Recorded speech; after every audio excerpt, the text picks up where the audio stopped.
Zero Space is out. As of today, the 20th July, it's live and in early access over on Steam. Now, last month I made a video about how this game feels to play. The short version is that I feel the developers are genuinely trying their best to make this feel like a true spiritual successor to StarCraft and games of that ilk. So if you want to find out more about my previous video, you know where to find it. Meanwhile, this video is sponsored by Starlance Studios, so do check out their links in the video description where you can find out everything you need to know about the game. So in this video, we're going to talk about, well, what's going on with the game. That includes what you can expect to see in early access, as well as what's coming over the next year as they head towards the full version of 1.0. So, right now, there are 4 different pillars at launch. The first is the campaign. At early access launch, you're going to be getting 13 story missions, and of around about 40 that are planned for the full game. So 13 is certainly a good number right now, but be aware that the rest are going to be coming over the course of the next year or so. But with those 13 missions that we have right now, the part of this makes Zero Space quite unusual because, well, these aren't just briefing the screen missions and then have a skirmish. What you've got here is a proper story campaign. You'll see in some of the footage on the screen right here that you start out with your main character, the hero character. You have full control over them, and over time you accumulate more troops throughout the first mission. Anyone who's played StarCraft and to a certain extent the earlier Warcraft games will be well aware of this formula. The studio's own comments here that there's touches of Mass Effect and Baldur's Gate in here, and as I said last time, I think that's setting the bar a little higher than what I noticed, but the flavour of what they're saying is genuinely there. In other words, for an RTS, there's a lot more story here than the genre usually bothers with. And that in itself is a really nice touch. I feel by the time you get a certain way into the campaign, you're going to be wanting to see a lot more. Now, the second aspect of what you're probably going to be trying out in this version of the game in early access is Pillar 2, what I call Pillar 2, that's Galactic War. This is the other big part of the game. So what is this? Well, it's a persistent layer to the game. You get the galactic map and you can pledge to an alliance there, and everything you do, along with thousands of other players, such as defending planets, taking territories, feeds into one shared seasonal war across the galactic map. So here you're contributing to a side, you're watching the map shift week by week because of what people are actually doing, what other players are doing throughout the entire process. And if you actually happen to play the demo during Steam Next Fest a few weeks back, then this is a mode that the community really did jump into. This is actually what you see me playing in the background here. This is one of the Galactic map missions. There's a whole load of these, and well, I found these to be very replayable actually. Personally, I chose to work for the Obsidian Order, quite naturally. I wonder why I did that. And the race I've got here, these bug-style creatures, were actually quite fun to play, and they made an interesting twist over the humans that I played previously. Now, interestingly, I think you're going to want to know this. The Galactic War isn't necessarily just against other human players. If you're so inclined, you can choose to play against AI players. So that means you can have PvE games as well as PvP games. And there's also co-op games where you can jump in either with an AI on your side or with another player. It's actually a very nice way of doing things because it means you can choose how you want to approach the game. So if you're highly competitive and love doing a PvP, then that is there for you. If you just want to chill out with a friend, then that's also an option that you can play as well. And personally, in my most recent playthrough, I played with the AI as well as against the AI, so it was me as these bug creatures along with humans fighting some enemies, and this proved a pretty interesting playthrough. It's also worth pointing out that if you don't want to do the Galactic War, you don't have to. There are also other missions here that are also available in the co-op and PvE as well as PvP form. And that's a very nice option in my mind because if you don't want to be out there climbing the competitive ladder, you can still jump in and play some really nice games co-op with other people out there.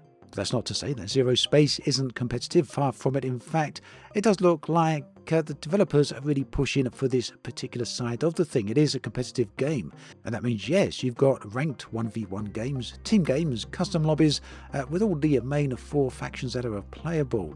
Also 6 mercenary factions there that can be bolted on into them, as well as over 80 units across the roster that's going to be available at launch.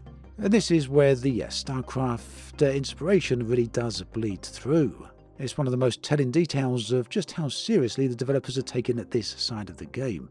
In fact, if you know the StarCraft competitive history, you'll probably be well aware of the balance designer, the lead balance designer, who is Sasha Scarlett Hostin.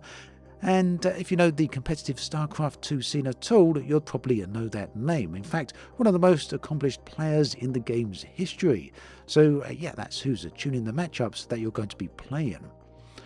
So that's what you can expect to see there in Early Access on day 1. 13 mission story campaign, the shared Galactic War, a real proper co-op, play with a friend or an AI ally, as well as the ranked ladder, 4 factions, 80 plus units, balanced by one of the best players ever to play in the genre. So that's pretty much what you can expect to see if you try the game out right now. But of course, this is early access, and that means that what's in the game now isn't the whole thing. There's actually a road towards 1.0. So that is planned to last roughly 1 year. Early access towards 1.0 should take about a year, and that takes us into around about the middle of 2027. Now, the studio has been pretty clear about what that whole year will add into the game. The rest of the campaign, up to that 40 mission mark we mentioned earlier, they can expect to see more mercenary factions as well, all layered into the core 4 that are already there, and the full complete Galactic War as well. And on that note, let's talk a little bit about those factions. All 4 are playable from day 1, and they've each got their own identity. There's the Protectorate, which are of course are good old humans doing what humans do best, which is blowing things up. There's the Grell, who are essentially nature deciding it's had enough of everyone and they're fighting back. There's the Legion of Truth, and that happens to be what happens when you let the space theocracy loose on the galaxy. And then, of course, the Zol, an ancient machine faction, and these are the newest of the 4. They're going to be freshly arriving into the launch build. Despite the fact that the demo's been around for a while, no one's had the chance to play Zol just yet. There's also 6 sub-factions that you can bolt onto your army for extra units and a bit of extra flavour and momentum there. So judging by what you've seen on the screen here and you've heard me talk about, you'll probably have a bit of an idea of what you'll like about this or what you won't like. If you've had a chance to play the demo over Steam Next Fest, you'll also probably be in a pretty good position to understand what you'll get or what you want from this game. But if not, if you're still wondering what sort of player this is aimed at, well, here's the thing. If you're the type of player who's been waiting for a proper StarCraft-style RTS with real pros behind it, people who know the genre inside out, then this could be exactly the type of game you want. I think it's also important you keep in mind that this is early access still, so yeah, that comes with everything early access entails, which means you're likely to encounter some bugs. Not everything is going to work straight away, straight off the board, and I did encounter a few issues myself at various different points. Some of them UI related, some of them gameplay related, although none of them absolutely game breaking. I also feel we need to see those additional units and hopefully new buildings sooner rather than later, as I feel these will go a long way to really fleshing out the game. Like I say, this is a path for the course when it comes to early access titles, and I think most of you are probably going to be expecting exactly that. I think there's enough evidence there to suggest that the developers are working hard on the game, and they've got a very clear plan to get everything up and running, improved, and aiming towards that full 1.0 release. Meanwhile, it's been very popular in the demo with a lot of people enjoying the game. And yeah, I think it's going to be pretty interesting to watch this game develop over the course of the next year. It has been a long time coming, it's taken quite a while to get to this point, but yeah, finally it is available. So that's Zero Space. It's available at early access launch right now. That's pretty much laid out as much as I can give you right now based upon everything we've seen. That's all the information. And ultimately, I think the genre has been waiting a real long time for a revival with this level of attention toward it. It's something that I know a lot of people have wanted, and I think pretty much mainstream gaming has gone everywhere but here. And that is very much unfortunate for mainstream gaming, if we're being perfectly blunt about it. But it's also very much fortunate for Zero Space, because it's opened up a whole category for them.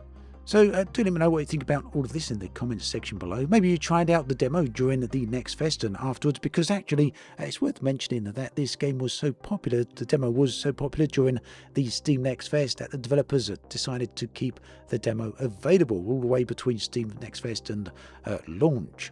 And I also think it's fair to say that if you're the type of player who wants to finish complete things, that's all 40 missions at every mercenary faction before the seasonal war, then honestly the answer is going to be a little bit of patience. But the game is certainly heading towards that final 1.0 version, which means you've got some options available to you right now. You can check out the link in the video description below and you can wishlist the game. Alternatively, you might want to pick it up.